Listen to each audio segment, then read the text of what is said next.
বিশ্বে যেখানে দেখা যাচ্ছে যে ডিগ্রি ইঞ্জিনিয়াররা তাদের বড় ডক্টরেট ডিগ্রি দিচ্ছে, তাদের স্থান ধরে রাখার জন্য তারা বিভিন্নভাবে বিভিন্ন দাবি দাবা করছে।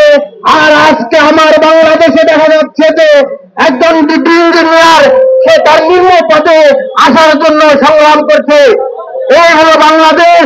তো আমি বলতে চাই, আজকে এই ডিগ্রি ইঞ্জিনিয়াররা যে উদ্দেশ্য নিয়ে আজকে একটি তত্ত্বাবধায়ক সরকারকে অস্থিতিশীল করার জন্য যে পায়তারা করছে, আমরা বলতে চাই আপনারা এখান থেকে বেরিয়ে আসুন। তা না হলে সারা বাংলাদেশে ডিপ্লোমা ইঞ্জিনিয়াররা প্রায় 12 লাখ ইঞ্জিনিয়াররা যদি মাঠে নামে, তাহলে আমি বিশ্বাস করি এই বিএসসি ইঞ্জিনিয়াররা তাদের কর্মস্থল এবং ছাত্রস্থলেও থাকতে পারবে না এবং রোডে বেরোতে পারবে না।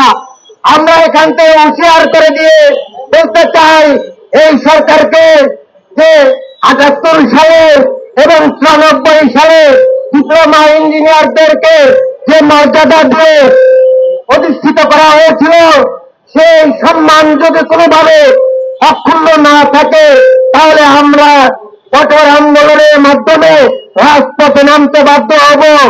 এই আশার আহ্বান ব্যক্ত করে এই সরকারকে আবারও বলতে চাই, এই ফ্যাসিস্ট কুচক্র মহলের পায়ে আপনারা পা না দিয়ে ডিপ্লোমা ইঞ্জিনিয়ারদের পাশে থাকবেন, এই আশা আহ্বান ব্যক্ত করে আমি সকলকে ধন্যবাদ জানিয়ে আমার বক্তব্য শেষ করছি। বাংলাদেশ জিন্দাবাদ। সকলকে ধন্যবাদ।